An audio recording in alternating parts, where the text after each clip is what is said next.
You're just funny. It's funny, the way you tell the story and everything. Funny how? Come here, though. Yeah, he's crazy, see? Who are you? We interrupt this program to bring you a special report. Are you ready?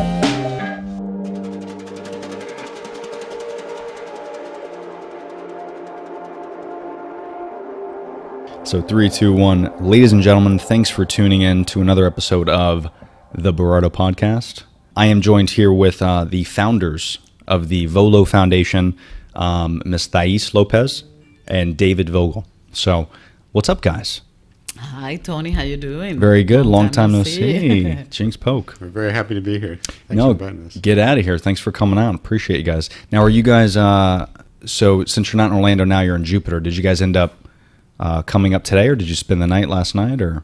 We came last night. We Okay. had one of our programs actually from VoLo Foundation, Camp Boggy cool. Creek, invited us to an award ceremony. Was that what was on Instagram? Yep. I did see that. That's Yeah, cool. Very Camp cool. Boggy Creek, and then we had this important podcast today. Oh, stop it! You're making me blush. I'm not gonna put this in. I'll edit out the blushing part. No, but thank you so much. So we talked a little bit before the podcast started, but the reason I wanted to do this was now that I've kind of been the last couple of years, I've transitioned into, well, I went pescatarian first because of some health issues, and then I went vegetarian, and then I went vegan. And I don't know if you guys have been surrounded with Extreme. that culture. Yeah, it's Yes. it's quite a shock. So in a couple of years, the whole transition about 4 years. So 2 years I've been vegan. Occasionally I'll have like an egg, and I use the word vegan loosely because as I get immersed in the culture, and people start sending me messages on Twitter and Instagram and all that, because I do podcasts on veganism, all that stuff. Then I start getting a little backlash because they see sometimes when I post pictures on Instagram, I use honey. Yeah, and the honey depends. Yeah, So- but some vegans use honey. Some others vegans use don't honey, yeah. use As long as it's, I guess, nicely drained from the bee. Yes. I don't know how. Yeah. How could you? How could you nicely drain honey? I don't know, but so I guess technically I'm vegetarian. But ever since I got immersed in this culture, the earth came up a lot more, which was interesting to me because prior to 2 years ago, when before I became vegan, I never even thought about earth, to be honest with you. I mean, I woke up every day, the sun was shining, birds were chirping, I was excited, and then everything I knew about the planet was from grade school.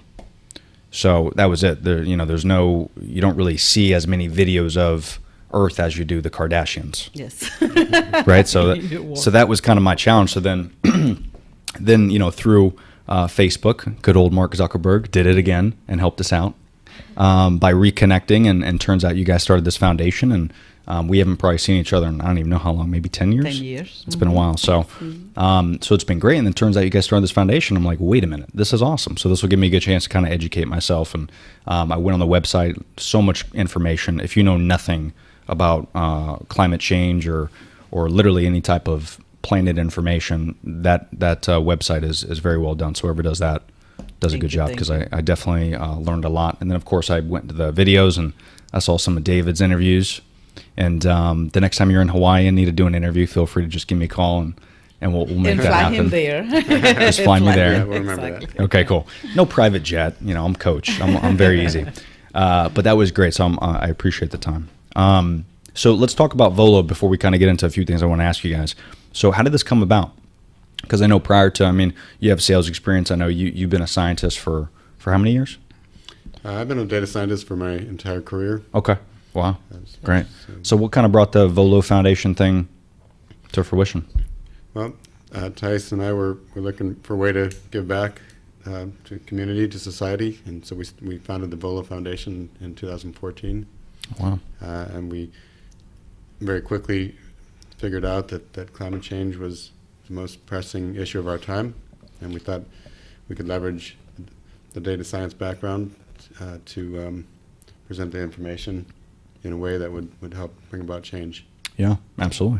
I think we started our philanthropy life here, given to Camp Boggy Creek, to the Coalition for Homeless in Orlando, when the what was that club that kill a lot of people. The Pulse. Pulse we gave to them too when that happened. But when we moved to Jupiter and we decided to create the foundation, and he looked at the numbers. You start philanthropy with education, poverty is what everybody does. Not many foundations focus on climate change.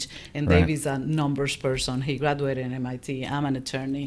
And together, I think what VoLo Foundation does is the bridge to that scientific mind and the numbers to the general population, so we can translate those numbers in an easy way for someone to. So if you're general population, you've never heard of anything, you can see math equations that were given to you in high school, and you can understand climate change. And instead of reading algorithms, like it's very easy for him, but for me, Right. not that easy. Yeah. Or So- scientific papers with a lot of probabilities, overly detailed. Yeah, absolutely. So we make it easy for people to understand. Yeah, it's really great. And are you starting to see kind of since 2014? I mean, are you seeing the interest of people just outside the foundation, just in general? I feel like sometimes we don't give the plan a lot of credit because there's a lot of idiots out there, but there's a lot of good out there too. I think there's more good than bad. And Just we're, the bad we're all gets betting on that. and we're all betting on that, right? But the bad stuff kind of gets more ratings, so we don't really think about it. But overall, from your dome of people and your connections, are you starting to see people are a little bit more interested in the topic more than a couple years ago? We're seeing a lot more interest than there were a few years ago. That's good.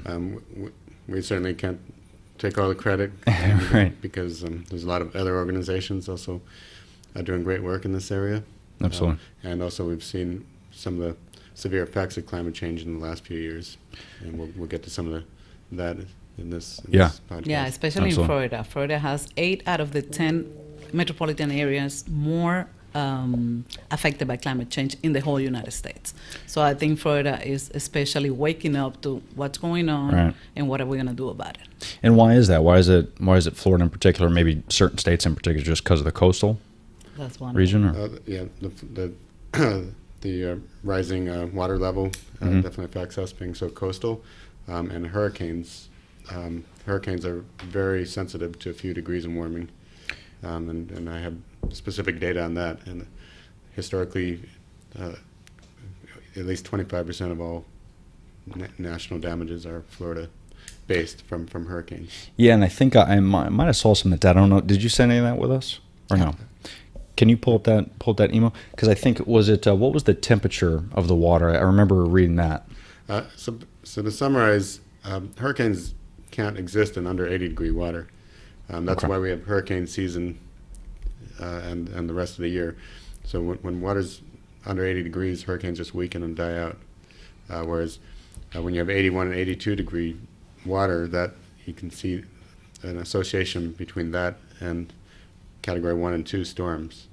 And then when you look at the data on months where we've had 84 and 85-degree water, Right. That's associated with mostly Category 4s and 5s. So those temperatures used to be rare, But now it's but now we've seen as high as 86-degree water in the Atlantic, and that's where we're getting some of these superstorms. So you can see how a few degrees there makes an enormous difference. yeah. I mean, just the last couple of years, it's continuously Hurricanes to are- grow. Need you to pause No, you're good. because you sent it to my email, but how do I get it on here? Well, just go to Gmail and then log in to your stuff. Oh, Yeah. know my password. It's okay. She doesn't. Oh well, She's then, just like me. I don't know my she's password really not on this technical. one. then that's a then that'll be a problem then. Oh sure, yeah. Oh, Berardo. What, this cup? Post. The Berardo podcast? podcast. Oh, that I've cup? seen it. Oops, that cup right there. How's that, bud? Better. I just didn't want to block Brenda's face. Oh, you're good. You can have my face. But yeah, that's interesting. So I mean, the last couple of years in particular, it's getting worse and worse. I mean, thank goodness. I mean, I don't know. You guys probably know more than I do, but are you seeing maybe this hurricane season we're going to get a little bit more? Do you have any data on that? Is it going to get aggressive or? Well, in any individual year, you can Yeah. be lucky or unlucky. The hurricanes could dodge you, but Yeah. the conditions are such that this increase in the last few years is a definite trend. It's calling we for it, will- yeah. So we'll expect many more of these record-breaking hurricane seasons moving forward. Whether or not this year we get lucky and they miss us, Mhm. it might happen, but but the trend, when you look at decade by decade, it's very consistent. Every decade, for the last 3 or 4 decades, the hurricane damages has doubled or tripled. Wow. And when That's it comes crazy. to numbers, I mean, $52 billion only in 2018. Am I right? Mm-hmm. $52 billion. And those are taxpayers that pay that. He can explain that to you. Yeah. More. I mean, I think the frightening thing to Floridians is that although the federal government stepped in with about $50 billion in aid Yeah. For some of the storms in the last few years, that's over half of the Florida budget. And Wow. as soon as the federal government runs out of money, because these storms now go from $50 billion disasters to $100 billion disasters, that's going to be economically devastating to the state of Florida. Yeah, absolutely. And we're at the point now to where we're investing so much money in the whole state, not preparing for this type of stuff. I mean, when that happens, can we afford to? Well, let me tell you, to deal with there it? are some states that are investing money in their St. Pete, Orlando. Orlando is a leader in green energy, in climate change, and preparing and everything. Oh, wow. Miami is also investing a lot of money. I think the more they see, the most money they're investing in it. Is that right? Wow. We have to give them kudos for the little things they are doing. Of course. On a state level, federal level, we don't want to go there. Yeah, of course. But a lot of the investment, unfortunately, is adaptation. It's not preventing the climate change. For example, Miami's committed $500 million to raising the roads. Yeah. That only postpones the problem. Yeah. There are cities in Florida that are doing a great job in terms of Yeah. preventing carbon emissions. Yeah, yeah. They're like, if the water's coming, I'm going to raise the roads. Yeah. We're just going to be adapting to that. And we're good for another 5 years. Yeah. Now, this is kind of a dumb question, but I was kind of thinking about it as you were talking through that. So the roads we have now, we obviously didn't know the information we know now, but I know in something I was reading overseas, they're testing out white roads. Do you think? On the color because of the reflection? Yeah. Do you see there's any benefit to that at all? I mean, there's a benefit in general. I mean, just the coloring of, yeah. it doesn't have to be roads, but roofs. Right. White, the color white will actually reflect more heat. Yeah. So let's say the outside. whole world decided It's gonna be tomorrow. If the whole world changed to white, that actually would make a substantial Difference. believe it or not. If only we had a way to communicate. Like if we had a group of people, maybe we call it like the United Nations or something. I don't know. We got to think of a Something, name right? that we can just get together and think of these There ideas. are so many things out there. Yeah. In the big scale, you can do them. In the big scale, I think politicians and all the countries have to get together and act on it. In the little scale, you're doing it, being big, and that's a Yeah. great help. But the technology is out there. We can act and reverse Yeah. climate change. It's just It's a matter of possible. doing it. Yeah. And for those people that are out there, because I did get this question, that's why I wanted to refer to you guys. I knew the answer, but me, I'm biased, right? Because I'm vegan, and they think I'm here to help, but there's always this ideology of global warming versus climate change. So global warming, I think, has gotten used so much that maybe people either A, don't think it's a real thing, or B, don't do the research to figure out exactly what it is. I mean, what are your thoughts? What do you get from people that maybe climate change versus global I think warming? because it's an intangible thing, Right. people tend not to take it seriously. Because you And not can't only see it, that- you can't touch it. Yeah. Exactly. But when you turn to a problem, it's not going to make it disappear. But Right. when you know it's a problem, you have to act on it. So I Yeah. think people are afraid that they cannot do anything because the word global warming is kind of like too big. It's something that you cannot go against it. And some people, religious people, also think, well, it's coming from God and we're not going to change it. As Right. you have the scientists who are here who can tell us more Yeah. about how to change it. Because it's been, the globe has been warming. These are facts. Right. But it doesn't just warm, it's also cooled. And it's gone through these things. Waves. But yeah, from the research that I've done, and this is what I want you to elaborate, David, on, is I think climate control, I've heard that a lot. I think that makes more sense because no matter what, there's long term, there's probably nothing we could do. Inevitable, something's going to happen, and no one's going to know what that is. But to your point with data, we can kind of see there are trends, and if we follow these trends, there's going to be an outcome. What we're seeing now is there's going to be a bad outcome. So the question is, what can we do to prevent that bad outcome versus what we've done in the past? And I think I was reading somewhere that so fossil fuels, I'm sure we'll get into that, since the Industrial Revolution, which was 1760 The 19th or century. something. 19th century. 19th century. That's way easier. Yeah. But it's been warming. The planet's been warming. But in the last 30 years, I think is what I remember. It that has accelerated. It's accelerated just in the last 30 years. So it's been warming, but we've, in 30 years, somehow fucked up the Earth. And it's accelerating just as you see carbon emissions accelerating. Right. So even in the Industrial Revolution, We didn't you have see the technology You had, yet. you Yeah. had many fewer people. Right.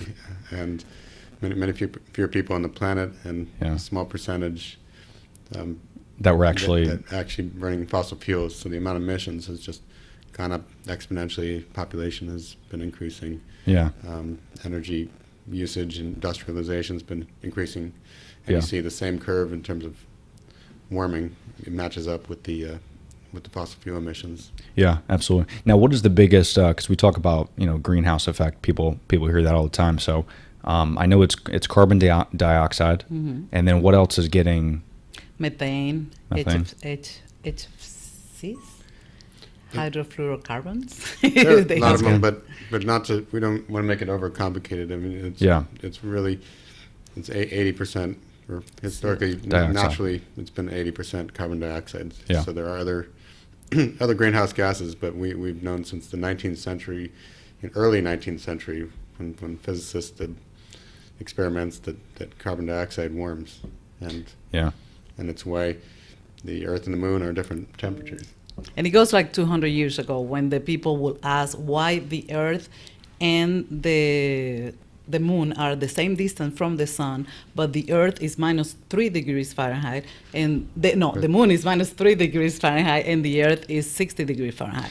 And So that's I because did the see that. greenhouse gases. Yeah. That's what keep us from dying, freezing to death. Yeah. So in the Earth, you have in a normal natural amount of greenhouse gases is 2 trillion. 2 trillion tons. Right now we have 3 trillion tons. So in the natural amount, the difference from minus 3 to 60 is 2 trillion tons. You think an extra trillion tons is going to warm things up? Just do the math, You and they need know a, the crazy. math. you don't need to get a physics degree for that. Yeah. I think everyone, even all my listeners, are smart enough to understand that. Yeah. Dave has an equation that it tells you why this is man-made. Yeah. Is on one of the slides too, or on the website.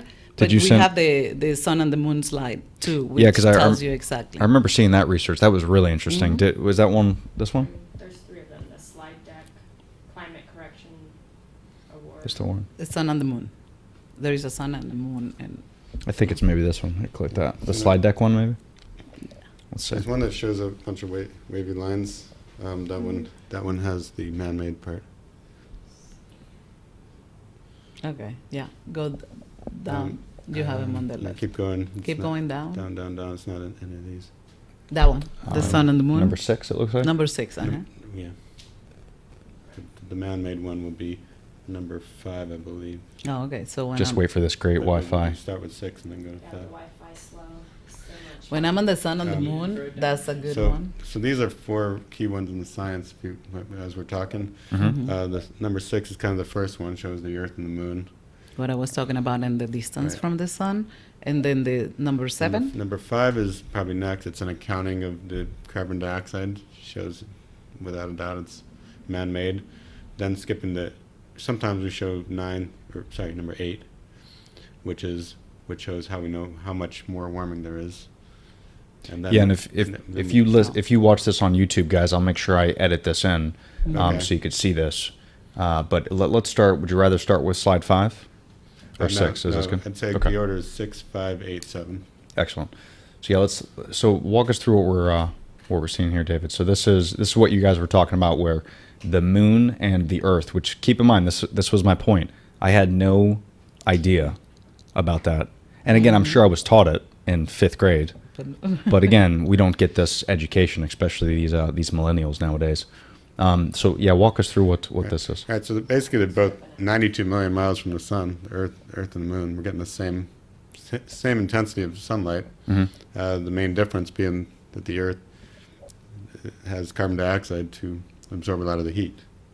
So that's the difference in 60 degrees, that 2 trillion tons that's natural in the atmosphere. Wow, that's madness. And now we've accelerated to 3 trillion tons in the last 100 years. And again, I know we touched base on this a little bit, but what is causing that though? So what is the biggest contributor that you're seeing? Because I read somewhere that the United States is actually not the biggest contributor. It's China. We're not. China is number one. Number United States is number 2, although we are the highest contributor per capita. Okay. And now you've got... Because we're smallest, but we have a large population. Yes. Yeah. And then India's coming up, and they've been accelerating their growth as well. And this is a trophy that you do not want to win. not at all. Okay. I do not want to win this. Okay. Very good. This is interesting. And then you were saying slide 5. So what was this one? Well, I Or think should just one thing about this slide, Yeah. it's important to know that some politicians want to make you think that this is a new science and it's unproven. Please, That's yeah. 1824 that we knew that this. I mean, this is basic physics that Yeah. has been undisputed. And so if you don't believe in this, you shouldn't be flying in a plane, because the physics of the airplane is staying in the air is much more complicated than this. Yeah, absolutely. So this has been around for a while. So we've had time. We've had time. We've had time. And those predictions of amount of warming from doubling CO2 Mhm. have been known since 1895. And that was from... And that was first done by a Swedish chemist. Swan and Yeah, you got that? I don't think I can say the name. some Antonis. I don't know his name. I could get this first part, Swedish. I know that. He Yeah. was Swedish. He was Swedish. Okay, good. Swedish chemist. All right, good. So we got 50% of that. We don't need to get the rest, but that is... He's long gone by now. But we've known this research, though. So Right, yes. this is what's crazy to me. So, This- and again, not to interrupt you, but when I look at this data and I look at this to me is a no-brainer. So I love... Did you guys create this slide? Yeah. Yes. So this is fantastic. This is type of stuff I think people need to know, because this is just raw, easy to read. As long as you're above, I would say, 8 years old, this You should can make total understand. sense. Yes. But we don't talk about this enough. So why do you think from 1895 to 2019, why is this not a conversation all the time? From your work, what have you been seeing? Well, I think people put out false science out there, and they say it's controversial, and it's really not. So I'd say a good analogy is with smoking causing lung cancer. I mean, it was known from 1940 or 1950, Yeah. and yet it was masked for how many? There's always special several interests decades. out there. Of course. And special interests try to cover the reality of it. The reality of the lung cancer was known since 1940, and it wasn't until recently that everybody stopped smoking because it causes cancer. The reality of climate change has been known since 1895, more recently, and it has been covered for special interests. We all know who they are, and we all know that some people, some politicians put their interests ahead of the general population interests. Unfortunately, that's the world we live in. And listen, I mean, I get it, because they're making money. Yeah. So, but again, I think as people grow up and they start to kind of understand, they do all this research and they see this and they see, okay, different ads, different people talking about different things. They always want to lean towards the cool money side of it. People are more attracted by that because they're thinking in 50 years of their lifespan. What we don't understand is our kids' kids and our kids' kids' kids. I was going to say, even for those making money on this, if they realize the severity of this, That's the problem. I mean, do they want a world for their kids and their grandkids Yeah. to be I mean, full do of you- revolution and people fighting over limited resources Yeah. and a few more bucks, and they're And do But you let think me it? tell Do you you- think it's ignorance, or do you think it's legitimate? They just want to make money now and don't care about their kids' kids. They definitely just want to make more Yeah, money maybe a now, mix of both. and they just don't care because they're gonna die Right. before all this. But we're seeing this today. It's not like it's gonna happen in 20 years, in 50 years. It's happening today. It happened with Irma in Yeah. Puerto Rico. It happened. It's a reality. But what I wanted to touch is people that think that economics is gonna go down Yeah. are totally wrong. Sweden. Talk about Sweden. 30 years ago. right. So Sweden has changed their policies 20 or 30 years ago to policies we should have implemented, where they've got a price on carbon, they've implemented sustainability practices nationwide. Their emissions have gone down while their GDP has gone up steadily. And so that proves that this is a very solvable problem as a society. Oh, sorry. Hold on one sec. Oh, sure. Some snacks? Thank you. Yeah. You could just put them just down at the end's fine. Yeah. Thank you. So Appreciate you, man. Thank you. Yeah. So the Sweden policies, they're doing a lot of stuff, not just changing that policy, but aren't they testing out something with what was it? I was reading something. Maybe it wasn't Sweden. It could have been with women's rights. Have you guys heard about that? Well, women, you know, the project Drawdown, what does that mean? It tells you exactly the 100 more The 100 things you can do to avoid global warming. global warming. Okay, Number yeah. 8 is educating women. Now that Okay, you there it say is. Yeah. Okay, that's what I read. All right, good. All right.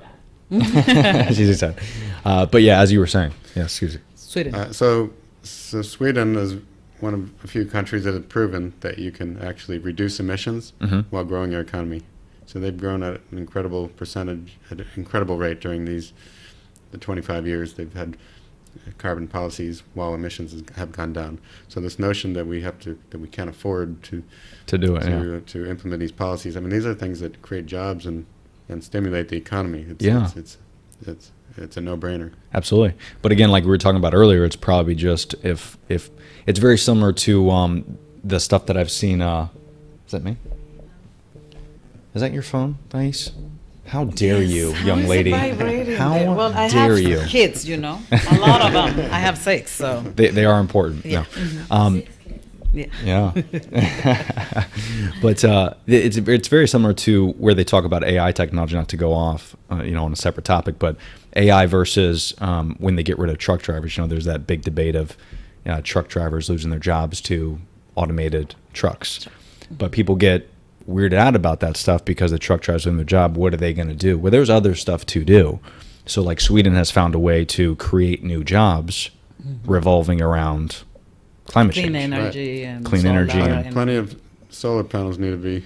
I mean, yeah, so that there is work to be done. It might not be as cool as like being an Instagram model, but it's there not- is a job. It's not about not being cool. Yeah. I think it's going to be cooler than being in a mine, coal miners, breathing that, Right. dying at the age of 40 or 50. They know that's what is coming, but they still do it because that's what their family did. Absolutely. And just switch and live longer and We just have have a better to create. We have to do this and create this Education. trend. Yeah. If I had to choose between working in a coal mine and dying at age 40 from air pollution versus putting solar panels up, I mean, there's no It's a no-brainer. comparison. Yeah, no-brainer.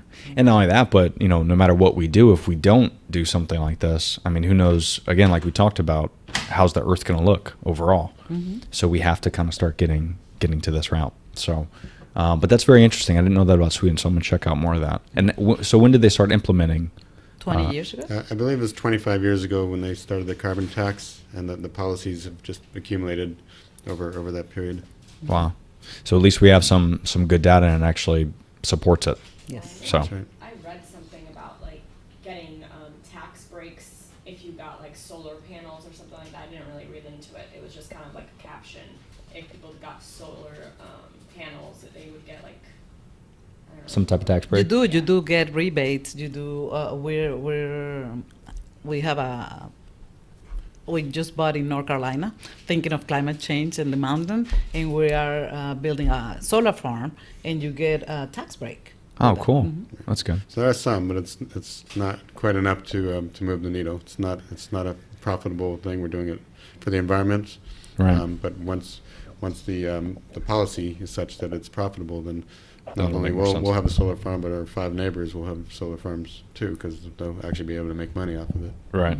And that's what they want, right? And the people Yeah. in Florida already, the ones at the beginning, solar was very costly.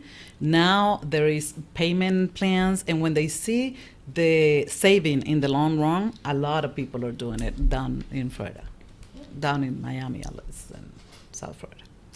Well, at least we're on track. Kind of. Kind of. Um, Not soon enough. Yeah, not soon enough. And so I do like this, but I know you were talking about David before. So what data did you have? On the 7? Was it Was 7? on- Switch to slide 5. It's There we go. delayed, so. Oh, Okay. so go to It's clicked. 8. I'm able to see it right here. Ooh, that's nice. Is that So the fine? important question that isn't really a question is where do the 1 trillion tons come from? And a Right. lot of the skeptics will say, oh, maybe it's not from human, maybe it's part of some natural cycle.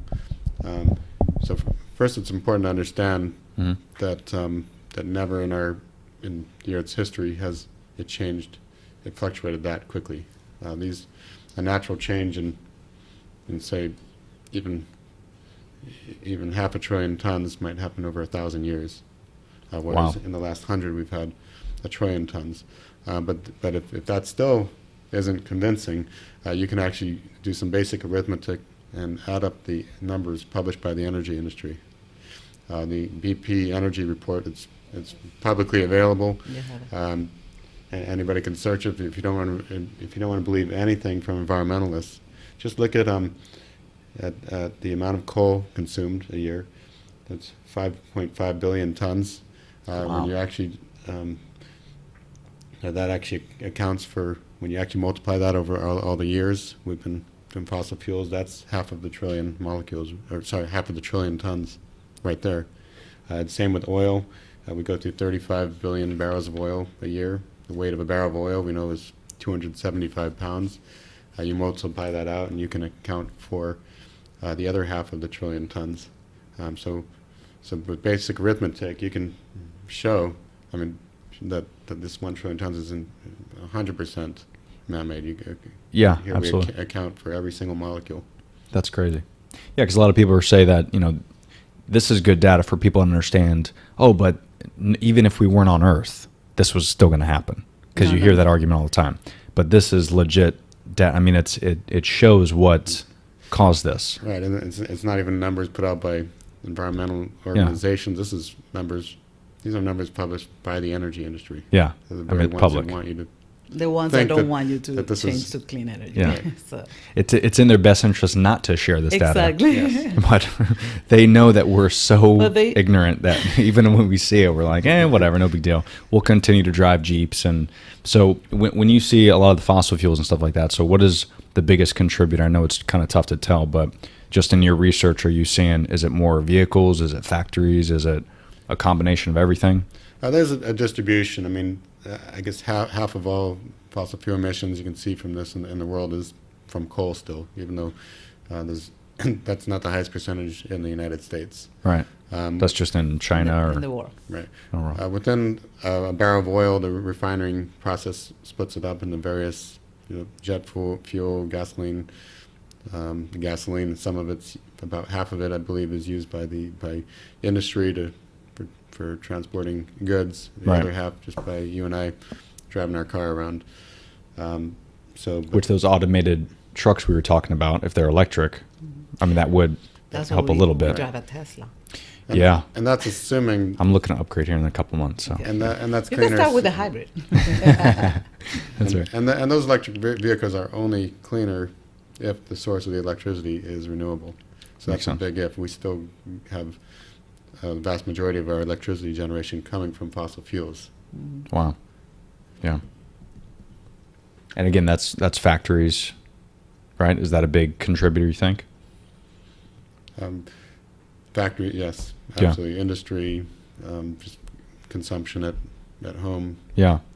It's all over the board. But ultimately, the electricity is generated by our entire society is from Fossil at fuel. least Yeah. 80+% is still from fossil fuels. Yeah. And then, of course, overpopulation. That's not helping anything. Yes. No. Right. So, and again, we don't want people not to have kids. Have Okay. kids, but You can have one or two. yeah, just take it easy. Take it easy. Yeah. Don't have 6.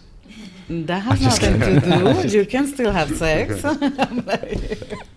But 8 is too much. 8's ridiculous. I 6 is shouldn't even okay. talk. I have 6. Oh God, I wasn't. But this comes Yeah. again. I'm more of the emotional side. I have 6 kids. I think of my kids. They are my priority, and everything I do is because of them. Yeah. And I think we have to educate. Like you said, you didn't know about this. You remember they taught you in elementary school, Yeah. but you kind of went over. If you start from the beginning educating kids when they go to kindergarten, like even the recycle, I have to read where the recycle goes because I wasn't used to it. Now, if kids grow up with it, you go to California and it's automatic what Yeah. they're doing. I changed the bulbs in my house for the spirals when Vanessa came to me crying one day because that was my daughter telling me, another generation, that I had to do something about climate. And those are the little things that you can do at home. She is the one that is vegan and she's a vegetarian. I mean, eating meat is not only bad for your health, but it's bad for the environment too. Yeah. So you can do things that are good for you at the same time that you're helping the environment and helping the future. Yeah, and how they do it now anyway is bad for you. You know, that's people ask me all the time though, you know, why do you, you know, why are you vegan? You know, what do you have against you know, farming animals and stuff? And I go, it's just the way they do it now. You know, if we were in the 19th century, you know, that's okay. No big deal. There was less people on the earth. People don't want to eat meat as much as they do now. Yeah. So what's happening is now they have to they have to condense and they have to build more factories so that we can slaughter more cows. They And have to deforestation because they Yeah. need places to put the cows. And funny enough, the farting of the cows is what really. that's what's bad. Really? Well, technically burping because they have Yeah. 4 stomachs. Oh, exactly. They have 4 burp. stomachs. Yes. Yeah. Yeah, So but- talk about that. That's interesting. I know they're gonna love this. Yeah, since they brought it up. It is. Amazingly, we actually did the math on this. There are so many cows on this earth. When you actually add up all the methane Uh-huh. that they emit, and compared to the amount of methane in the atmosphere, They emit the which is this- methane which- when they fart When or they fart. burp. Yeah. Well, It's- it depends where it comes out, right? When they pass gas. When they pass gas. Yeah. That's a beautiful word. Either way, it's not good. whichever way it comes Yeah, out, it's not good. it's 15% of all methane, and methane is the second biggest contributor of warming after carbon dioxide. Wow, that's insane. So literally, So it's a circle. You have people that are demanding more meat. You have more people demanding more meat. Deforestation to have a place to put all these cows. Inhumane for the cows. The Yeah. way they have them contained and the way they kill them, and then they also fart. Yeah. Or pass gas. and I'm sure it's not just cows, right? What?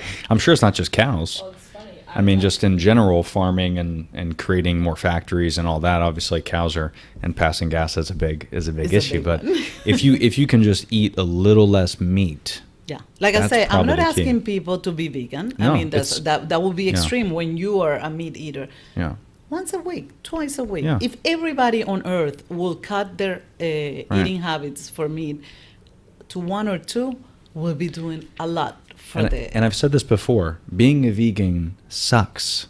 So don't do Don't it. go there. It's stupid.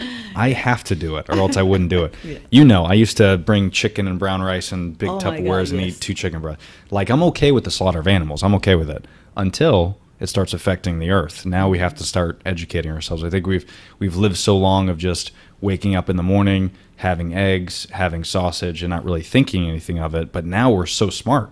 Like, we're really human beings. We've gotten extremely smart, very educated on. We on- are smarter. We Yeah. have all the technology to educate ourselves, but we're still selfish. Yeah. And the number one issue for you is going to be when it affects you. Right. It affects me because I have kids and I Right. want my kids. It affects Dave because he's very into economics. So he knows the repercussion of climate change on economics. It Exactly. affects someone with health issues when air pollution, you can breathe, you Mm-hmm. can go out, and you can die of asthma. Mm-hmm. It affects when people on 2016, the election year, you ask people what were the issues more important to them, and environment was second or third from bottom up. But economics was number 1. Really. And so people realized that this is going to be the number 1 thing that When you destroys our tie- economy. I mean, Yeah. that's You have to tie economics to climate change. You have Right. to tie. They think about immigration. We're talking right here, and we have islands sinking. Mm-hmm. Jakarta, Maldives are sinking right now. What do you think is going to happen with all the people that live there? They have to go somewhere, and Yeah. then immigrations. terrorism. You know, terrorism, the Syria war is called now a war for water. It was a war that started for an environmental issue because they're looking for places that have water because where you are, It's dried you're- out, right? Exactly. Yeah. So you're gonna have less food. Mhm. You're gonna have droughts. You're gonna have no water. Well, and overheating too. I mean, It's- I think it was not to interrupt you, but I think it was I read something. Was it Calcutta that had the hottest year last year? Yes. Was it? Is that right? Some parts of the world you're hitting 126 degrees. Yeah, it's outrageous. You're hitting records. Just So eventually they're going to do something where they're going to make, we need to get the fuck out of here. Like we need to go Exactly. somewhere else. And now we're talking, now we're going to have to feed those people and it's going to get crazy. So if we can figure out a way to fix this globally, you know, like, I mean, China and us, I think we're 1 and 2, right? Of really polluting the earth. Yes. If we can just kind of figure out our end, who knows, maybe Calcutta will be cooler in 10 years if we can do something And they for don't have them. to get out of there and come here. Exactly. Or there, or China. So, but yeah, to your point though, we are selfish because again, when we wake up every day, we think, how are we going to take care of ourselves? We don't think, if it's I throw this okay. piece of plastic on the ground, no big deal. It's not going to affect me today. But you don't think what it's going to affect the earth if everybody, what are we at? Like what's the population on earth? 7.5, Bill? Is that right?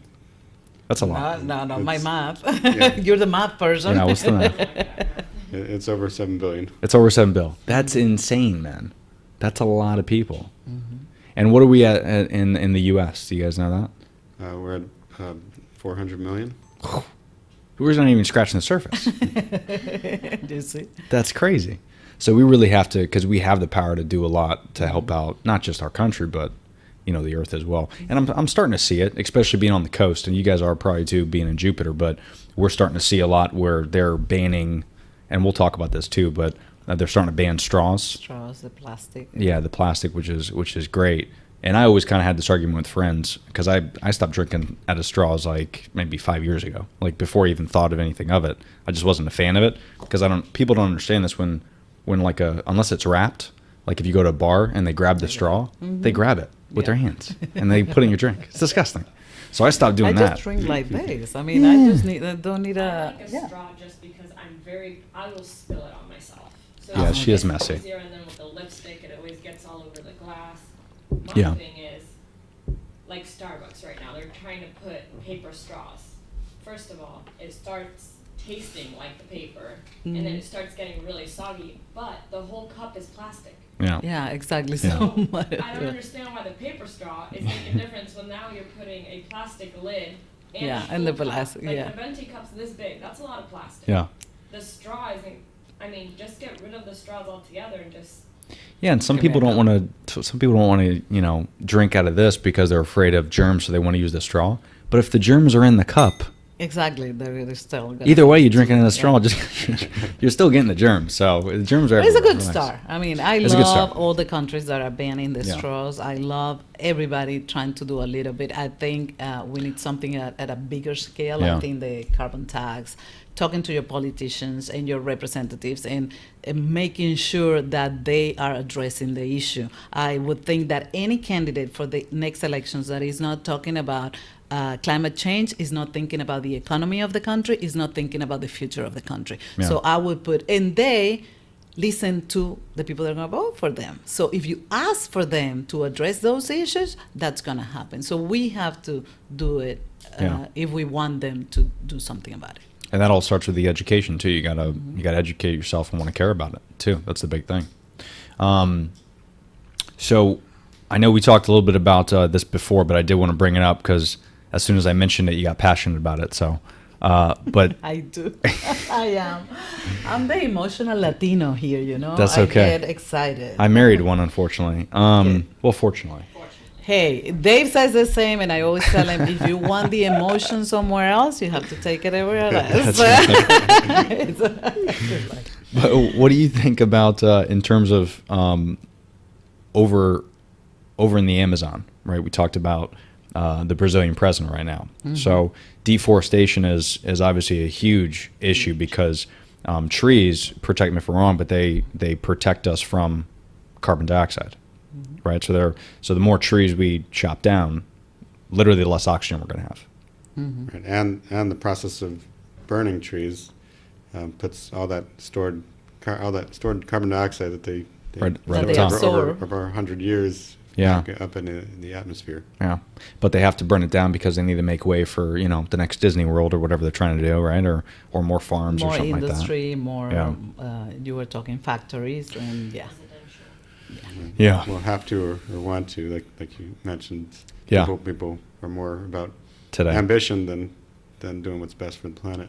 Yeah, and why do you think? Because we're seeing this a lot, where we're almost divided, right? There's half people that want to do something, the other half aren't, and that's always what it's going to be, right? We're very tribal, in the whole world. That's just how we're raised to be.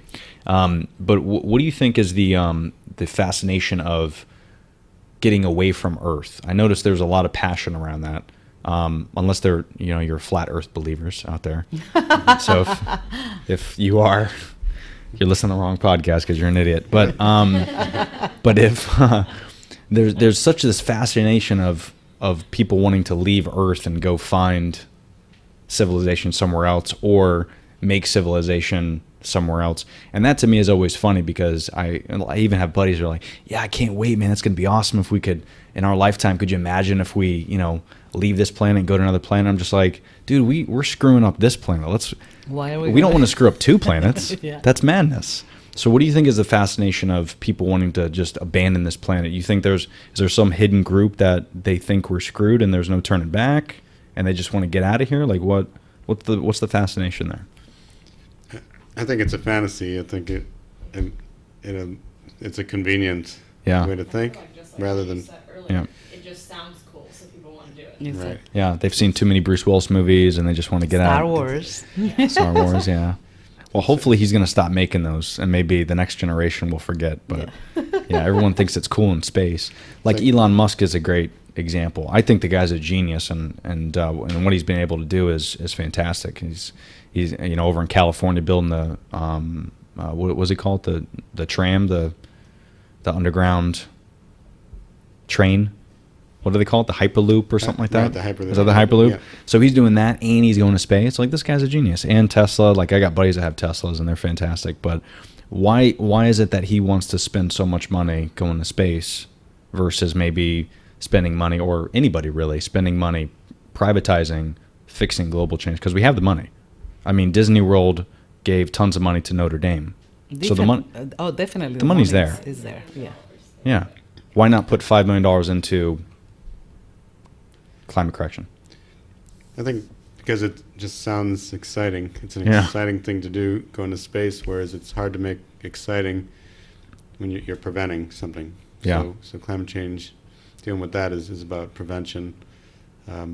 If we can think of a way to make that exciting, maybe something like cold fusion technology, then maybe people like that would put their resources towards something that will help save the planet. But ultimately, it's really a fantasy to think that we could advance to a level where we can move 7 billion people off the planet, Right. to a new Another planet. Yeah. Rather than what's Fixing this very one. realistic economically to actually fix what we have. Yeah. Now, you think we're at the point where, like, what is the threshold where, let's say it's 10 years, 20 years, 30 years. I know there's a degree, or is it a degree or 2 degrees where it's the point of no return to fix? Well, we The don't climate? believe in necessarily a point of no return. We just believe Right. it's going to get more and more painful Right. to society until people change their ways. Right, of course. So we've already experienced 2 degrees Fahrenheit in warming globally. That's measurable. You can't argue with the thermometer. Yeah. And the projections based on the basic physics I mentioned show that we got about 15 to 17 years till the next 1 degree Fahrenheit of warming. So it's really, And that's if we stay on the same path. and that's on the same path. Right. It's continuing to just produce carbon emissions like we do. And so the expenses are extraordinary. Yeah. And we'll see more coastal flooding. We'll see more, stronger hurricanes. So it'll just become more painful until people recognize that we need to change our ways. Right. And then once people change their ways and we get off carbon, the carbon dioxide level can slowly go down. Yeah, yeah. And we'll get and the earth will improve. Right. And I think it is important that people don't, sometimes when they think about this topic, they almost think, well, the world, they think, There's I nothing you forget that can movie. do. Right. They think like an end of the world negatively, movie. Yeah, well, you can't do anything. Yes, you Right. can. And I think that's the VoLo voice that I want to give is there are things out there. We Yeah. can do something. It's fixable. I mean, 40 years ago, and maybe you never heard of it, but the ozone hole, the layer of ozone, there was a hole in the layer. We fixed that. Yeah. Nations came together. The Montreal Protocol was signed, and we fixed it. So we created it with aerosol. I don't know if you remember. Yeah. And then that was fixed by countries coming together, signing a protocol, Montreal. If we did that, we cause climate change now, climate warming, we can fix it. Yeah. The technology is out there. So don't feel like, oh, there's nothing we can do. Yes, there is something we can do. You just have to do it. Yeah, and I also think too that there's this. It's hard for people to understand that there is an end essentially, but what they don't understand is if we don't fix this Earth, it doesn't mean that our kids are gonna. There's not going to be an Earth. I don't think that's going to happen. No, it's for just millennia. it's not going to be It's the same gonna be quality of miserable. Earth. It Right. just be a lower quality of life. Right. And I think people don't fully understand the economics of this. If I told you the carbon tax was going to take $2,000 out of your wallet, I mean, most people say, "Oh my gosh, that's taking a lot out of my annual budget." But if I Right. told you that the alternative was $6,000 of your taxes is going to fix the problem, Yeah. and you'd save that amount, well, then economically speaking, it's really a no-brainer trade-off when you look at how much it's costing us to not penalize carbon emissions. Correct. Yeah. That's a good point. So there's before I move on to the next topic, I did want to cover some more slides. If you guys had anything else, Do you have anything? was that it? I mean, that was great stuff. Yeah, that was real good. What about 7 and 8? Is that pretty much the same data we talked about? I think 8 shows a little bit of the science on how much warming there will be, so that might be Okay. the good one. The Wi-Fi in here is terrible. I click it and it's like, It's a little delayed. So just so you know, I guess before we get into it, 8 we sometimes leave out for more public audiences, but it's a little more Yeah, sciencey, and of course. so we could always skip. You could always cut that and go to 7, which is more Florida economy. Yeah, that'd be great. okay. Yeah, let's do that too. And again, I can for the YouTube audience, I can cut this out and I can put that in, so that way they, instead of seeing our gorgeous faces, they'll just see those. Yes. they'll see this good stuff. And Ben, did you have a question? I've been reading so much today. What was it? Well, just for the younger audience, Yeah. like visual learners, Mhm. is there a way that you can explain, to get someone excited that if we don't change, what will happen to the Earth? That's a good point. Like what? Apocalyptic. See, Bruce Willis movie. In a small scale, Yeah. you can start by changing the bulbs in your house, turning the lights off, eating less meat. No, the 3/4 of the food that you buy in your house, you just get rid of it, and when it decomposes, that creates methane that goes in there. So try to throw away less food. Like just buy what you're gonna eat and what you're gonna consume, because everything that you throw away, those are easy fix at your house, little by little. Not using plastic, of course. Getting your bag at Publix. In the bigger scale, just use your voice. Yeah. Talk about climate change. I think people don't talk about it. If you don't talk about it, you don't acknowledge. Talk with other people, and also when you're gonna vote, if you're old enough to vote, ask your representatives. Listen, there's something's gotta be done. The carbon dividend, the carbon tax, all the policies changing to solar and passing those policies are gonna do it. But you can do from little to a lot. I think climate change is a defining moment for this generation, but at the same time is a great opportunity. I mean, you guys are gonna develop things.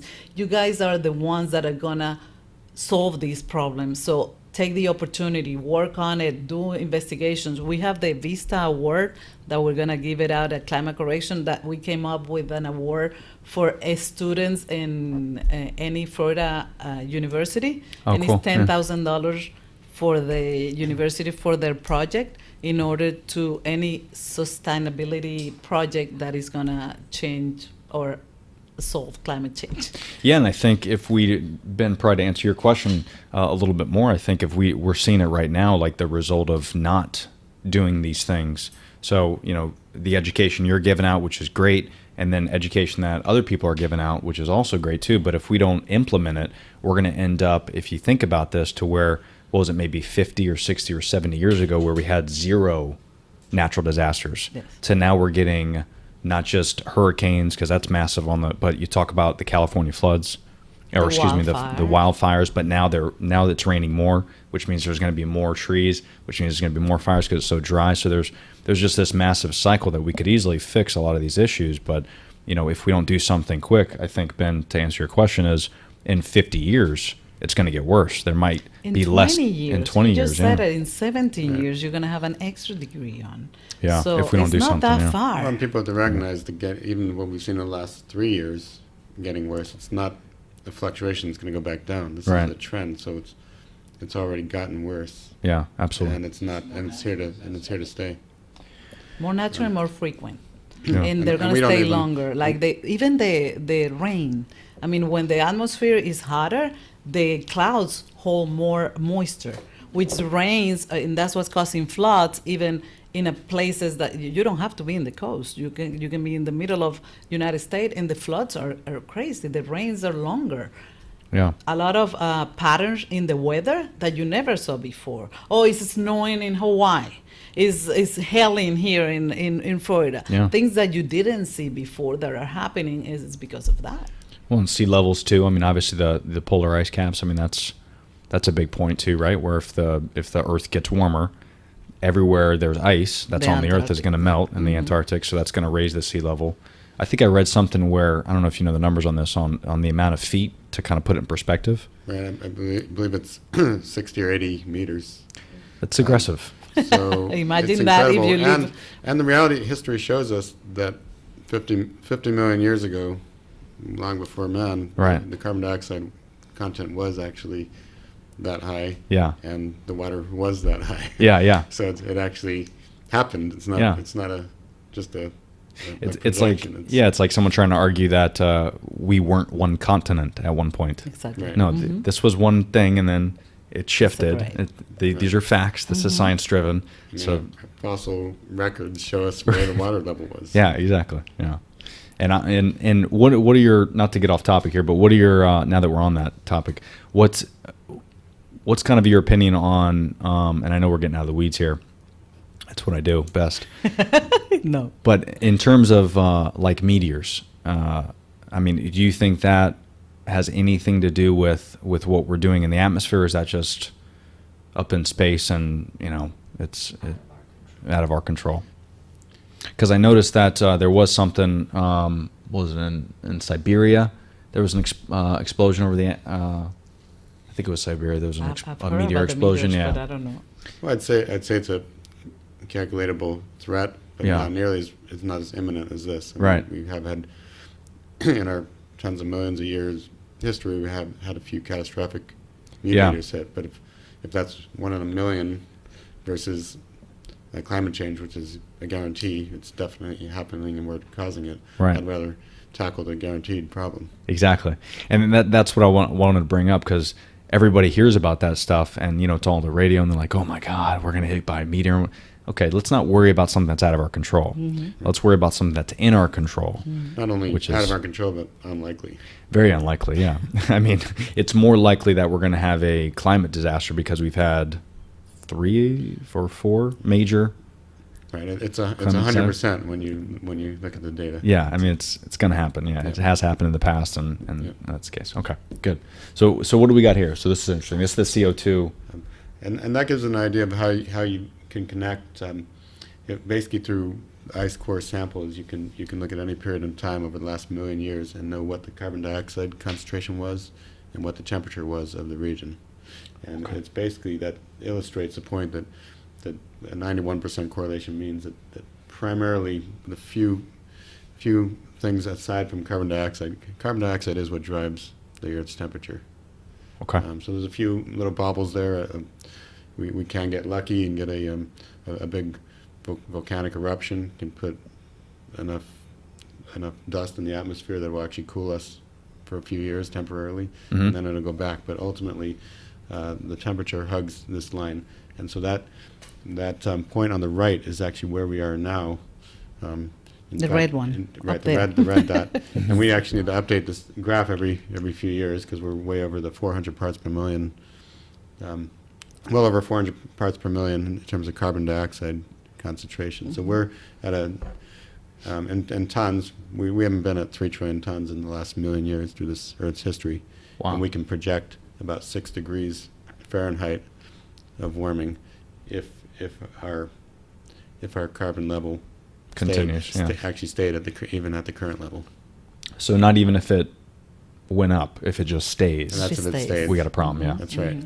Which obviously we know It's because gone. we're perfectionists. We want to continue to make more Make it things. worse. Yeah. So we're gonna. And that's why we look for solutions that will eliminate 90% of emissions. We look at some of these plans to gradually over 20 years cut 50% of emissions. That's not going to solve it, because even 50% of emissions, you're going to be climbing rather than decreasing carbon dioxide. So we need to eliminate virtually all emissions to get back to start that cooling process. Yeah, and to kind of put it in perspective too, now we're talking about air a little bit. Air pollution, I know I was reading a study from the World Health Organization, and it said 4.6 million people die each year from air pollution. So World Health Organization sounds like it's legit. It was a .org, so I believed it. Yes. Is That's there .org, too. truth to that? Does that, I mean, Definitely. Actually, the rules. I'm sure that's like asthma and everything, right? Combined, or? I don't know the exact stats. I do know, like, for example, coal is a huge contributor to air pollution that kills a lot of people. And by cutting out by the EPA standards that were instigated several decades back, we have much fewer coal plants in the U.S. and much fewer deaths. That's crazy. So unfortunately, and so you see in India and China just loads and loads of coal plants, and you see people wearing even masks in cities. Right. Many tens of thousands, hundreds of thousands of people are dying from air pollution there. So when we talk about coal growing in In the United in the States, U.S., it doesn't make any sense. it's saying we want to be like that. We want to go back to having many air pollution deaths. Yeah, that's massive. It's crazy. But aside from coal, which is declining in the U.S., we do have a huge increase in asthma because the carbon dioxide concentration, actually plants like more carbon dioxide, and so the plants that are producing asthma, The pollen. right, asthma causing pollen, Yeah. are on the growth. So you see asthma on the rise pretty significantly as That's carbon crazy. dioxide increases. That's nuts. I can't even. It's hard to fathom, especially when we talk about 7.5 or 7 billion people on Earth, and then 4 million people are dying every year. It's almost like, imagine if they weren't dying. But like you said, that's not on the news. That's not the Kardashians show. Yeah, that's a big deal. The last administration, or the Clean Air Act, was passed by the last administration. I'm the attorney. I'm the one with the acts. But it saved millions of people Yeah. just by that policy sticking. This administration is reversing that one because this administration, like we all know, is pushing for coal mines and for fossil fuel. So you think about it, and the administration works for you. You have to tell them what to do. They don't do what they want. It looks like. So It's their job to implement our ideas. Exactly, Yeah. it's their job to do what the general population, the Americans, ask for. So we need to get together and again ask our representative to work on policy for climate change policies implemented. Absolutely. So, so air pollution, that's some very good data that you guys talked about, because I don't think that gets talked about enough, especially in the country. In the United States, people don't see everybody with masks on, but then when we look at China and other countries in India wearing masks, you look at them like, oh, what are these people doing? Why are they freaks?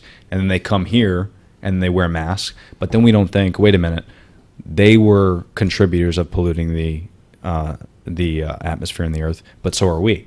So technically, they're wearing the mask not just because of what they've done, but what we're doing too. So we kind of have to take that into account. If we don't act quick, we're going to wear We're masks. wearing the masks. So we got to be careful. And of it that. doesn't look pretty. No, it doesn't. Even if you I've put seen like, some stylish ones. Yeah. You've seen ones with color. Yeah. they put like little Hello Kitty stickers on, and it's Yeah. cute. They Yeah, bedazzle it. they bedazzle it. Okay, good. Coachella. I did want to talk a little bit about more about carbon dioxide before we move on, because I do want to talk about the VoLo Foundation, what you guys done, and what your goals are. But I did hear something in particular. I wrote this down. I wasn't sure if you're familiar with it. David Keith has created some type of machine, a test to remove carbon. He hasn't tested it on Earth, but he's doing it in labs to remove carbon from the atmosphere. Have you looked into that or heard about that at all? As far as I know, David Keith, which is actually research we support. Oh, the cool. VoLo Foundation is focused on geoengineering, which is not a solution for removing climate. It is a temporary solution that can sort of simulate what volcanoes do with their cooling effect. So try to figure out Putting what the some particles in the atmosphere that can have a temporary cooling effect. right. But this is not a solution. This is something. Once we actually reduce the amount of carbon and the temperature is too much, it will have a temporary cooling effect. Right. So there's no magic machine that's gonna No, it make hasn't. this. Yeah. There's nothing. And I know you did talk about a little bit about cold fusion. Is that? Can you cold- talk about that a little bit? And that's something that is a potential solution of More realistic. non-carbon. Right. Right. So when we look at sort of solution alternatives to fossil fuel producing fossil fuel burning. We've got solar and wind, which are pretty well refined and very economical, but not necessarily as consistent enough to get us to 100%. But you got even nuclear as an option. Mm-hmm. Nuclear, although gets a bad rap for not being the most environmental, it is not non-carbon producing. Right. So the adverse effects of that are substantially less than Yeah. than fossil fuel emissions. Because when people think nuclear, they think nuclear bombs. Nuclear bombs. Right. I think people can be misled. People Of think course. nuclear, they think nuclear bomb because they're not educated. Yeah. Someone comes out there and tells you that a wind turbine causes cancer because of the sound. That's not true either. Yeah. You have to go to the science. We're smarter than this. Come Yeah. on. These are just words. Yes. It's all words. Don't believe everything they say. In fact, as you were talking about that, you made me think, did you hear what Payless Shoes did like a couple years ago in Vegas? No. So they hosted this massive, now we're getting off topic, but this is funny. So they hosted this massive like high-end Gucci style fashion show for shoes. And they would let the public come in, and it was a suit and tie, and you had to come in, you had to pay like $1,000 a ticket. You came in, but they called it like, I forget what they called it. It was like Play, like PLY, Play was the name of the shoe or something. I'm probably wrong on that, but no one knew it was Payless, and they were charging people the exact same shoe that you buy at Payless for $2,500, $30,000, $3,000 for a pair of shoes. But then at the end of it, they revealed the Payless logo, and it was just Payless shoes. Oh my So God. just go, it's fantastic. You need to look it up. I wish I knew the name of it. Look it but- up. Has somebody done the math? The research? They would have done the math, and And they would have knew it's Payless. Yeah. Yes. Or just shop at Payless and don't shop at Gucci. That's probably the best solution. Meanwhile, though, Payless is going out of business, unfortunately. Rest in peace. Rest in peace. But we digress. Not surprisingly. But yeah, so The first that. thing that came up was Payless Fake Fashion Show. Yeah, what was it Payless called? Fake fashion show. Does it say? Payless Fake Fashion Show. Payless Experiment. It was playing. It was just a fake luxury store with $600 shoes. Did it say the name of the store? Mm-mm. Okay, that's going to bother me. I'll have to look that up later. It was a really cool name. It was like, I would have bought that shoe for $2,500. Oh God. Yeah. Okay, but yeah, to that point though, so that's the thing is if people name something, nuclear, they automatically think negative just because it's a word. Mm-hmm. So to your point though, that there is a lot of different solutions out there aside from fossil fuels. Right. And, And as you mentioned in the beginning, the development of cold fusion, Right. that could be a potential solution, but it's not something that is fully developed yet. So it's not Right. it's not 100% certainty, but we got plenty of solutions aside from that.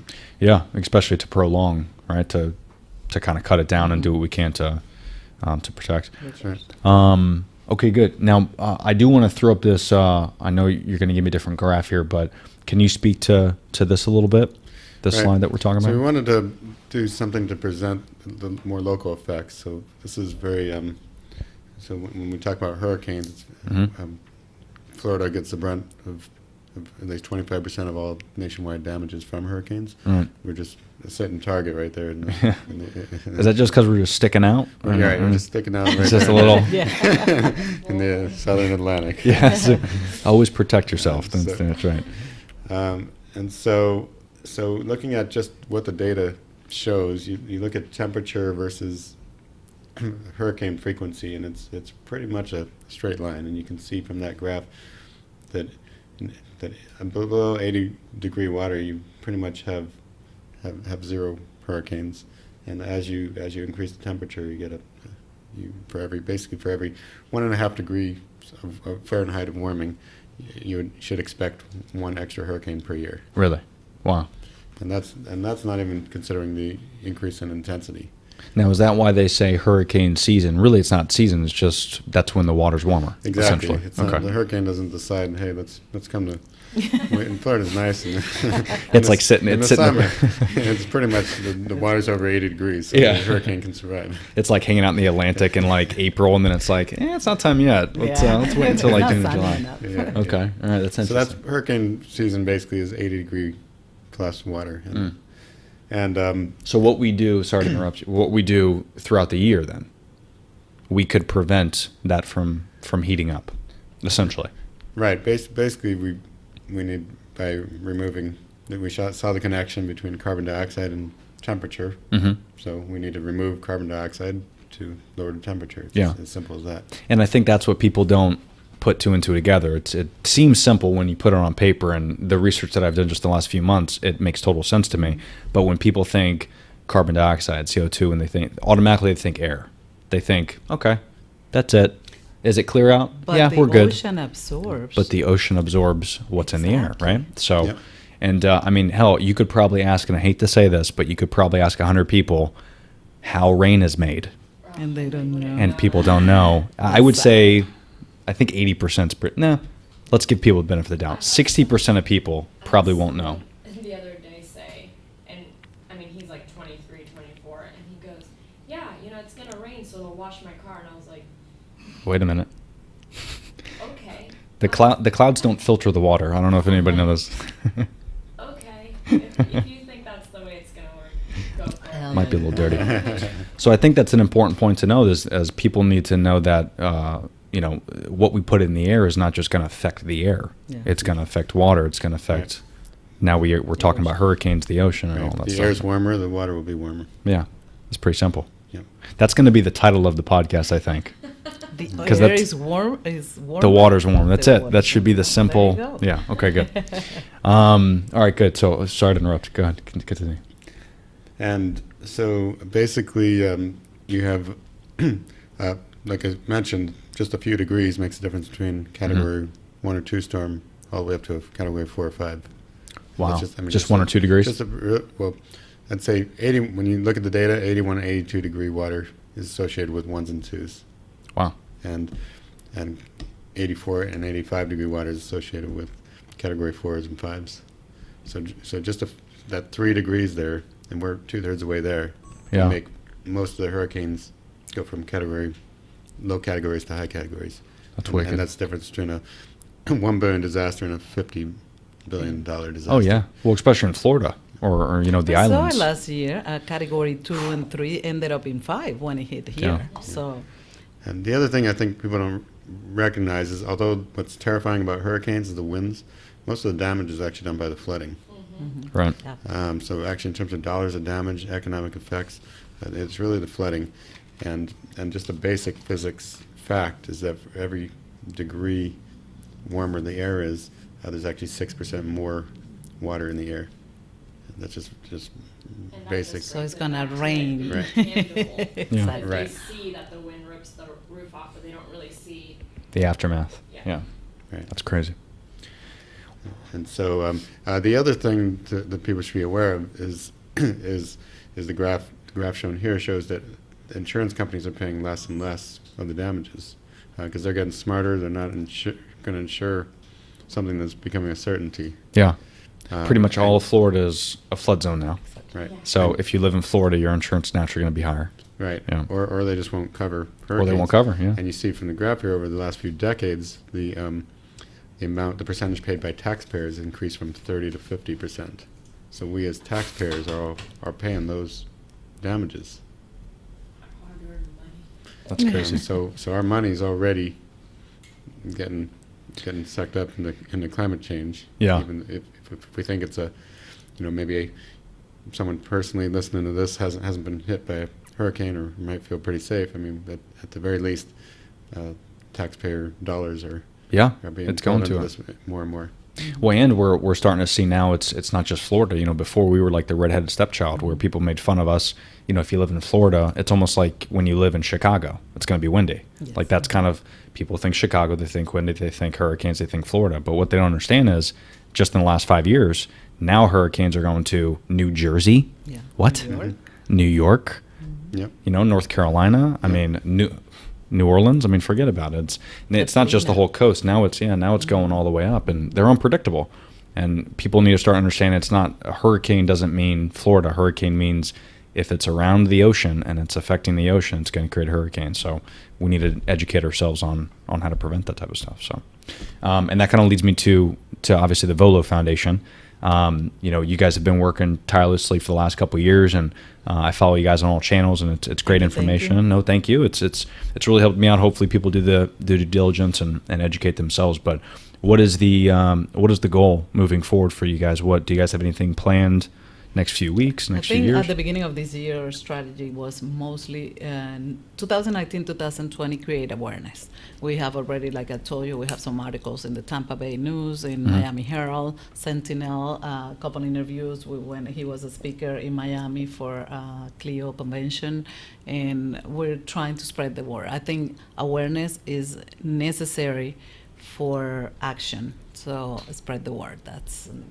We have incredible programs. We support over Over 30 programs.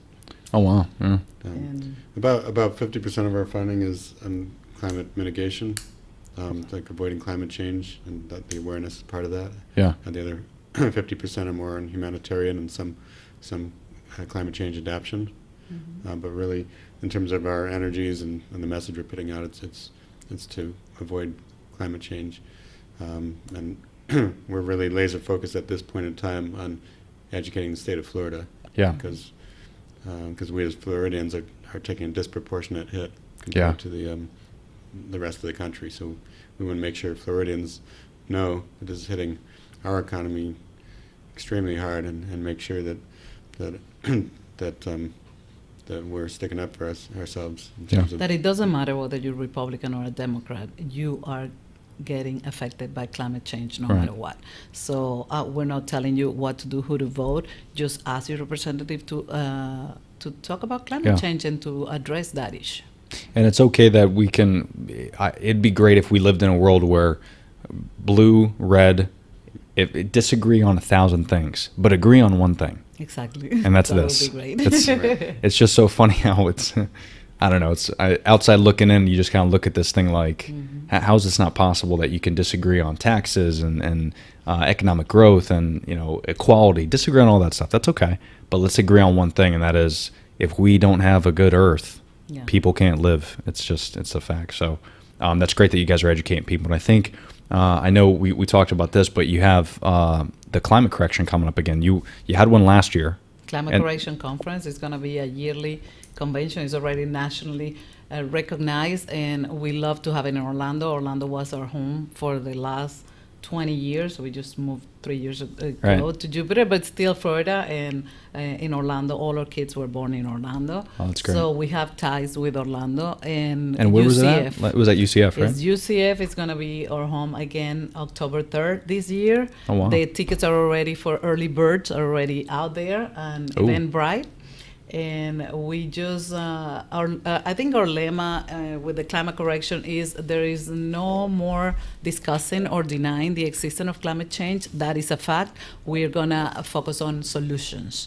And we have great speakers coming up from all over the country. We have tons of vendors, and we're gonna have food. It's gonna be a great event, and we hope to, of course, the Berardo podcast is gonna be there, invited. Well, thank you so by much. us.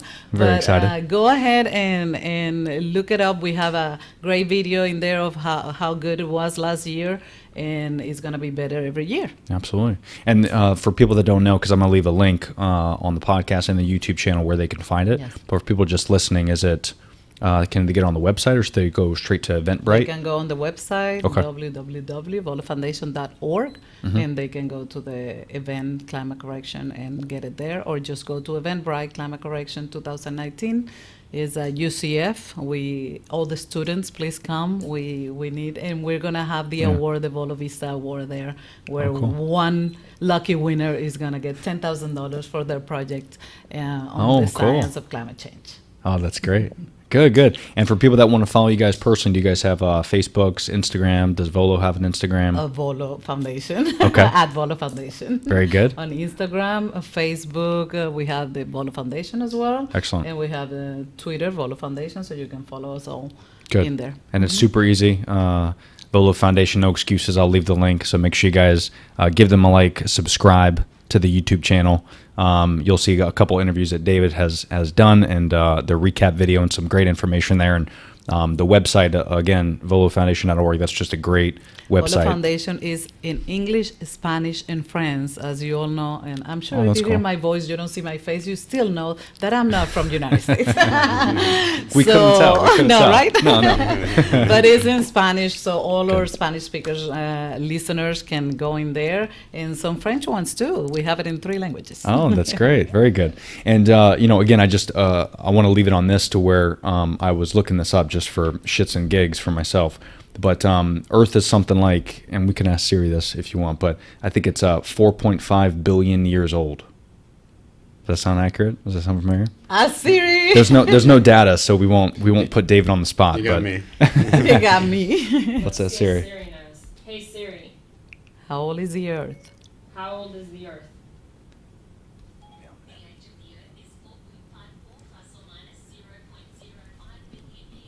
Okay, that was a long pi answer, but I'll take it. 4.45 and some Pretty good. change. That's not bad. Dave knows the pi number. The You full do? pi number. 3.14. That's all I got. No. Something like 3.14, but I have more important numbers to What's know the now. number? Go. I don't remember most of it. Yes, you do. 3.1415926. Oh my There you god. go. That's like That's, than I would. That's how specific VoLo Foundation is on the website. Yeah. So you cannot doubt the science. Yeah, and there's some really great data, and that's the one thing when I was reading everything that you guys have on the website. The reason I bring up the Earth's age is because it made me think to myself, all the data that you guys have had is pretty new and very specific and very scientific, but it's all based off older data. Yeah. But to me, what's really interesting is we are this old, 4.5 billion years, but we've only started really inhabiting the Earth, like realistically, maybe 300 years ago. If you really think about it, we've kind of dug From deep humanity. into, because obviously humans existed 20,000 years ago, but if you really dig deep, only 1 or 2 generations, like full people. So like a person, if they're 0 to 100, if they live to 100. So in 2 people, so my grandmother and maybe her grandmother, 2 people, we've already made massive issues with this Earth. Yes. Mm-hmm. That's crazy. So in 4.5 billion years, Earth was completely fine. But in just 200, we have fucked things up It's so bad. so bad. That's great. But the good news is there is light at the end of the tunnel. Yes, there is. And the more people educate themselves and the more they talk to people and learn about this topic and do what they can on a personal level and then have their friends and family do it on a personal level, that's how we're all going to make a difference. Yes. So, Thank again, you for having us here. No, thank please you. spread the word. I love your podcast. I love what you guys are doing. Thank you. Keep being vegan. That's good. Represent. As much as you don't like it, but That's it's right. good for the earth. That's right. That's good for me. that's right. Be selfless and Exactly. and take care of the earth. All right. Well, guys, thank you so much again. Be sure to follow VoLo Foundation and these two lovely souls that are helping us educate the world and the earth. So thank you again, and thank you for listening, guys. We're out. Peace. Dun, dun, dun. We did it. We made it.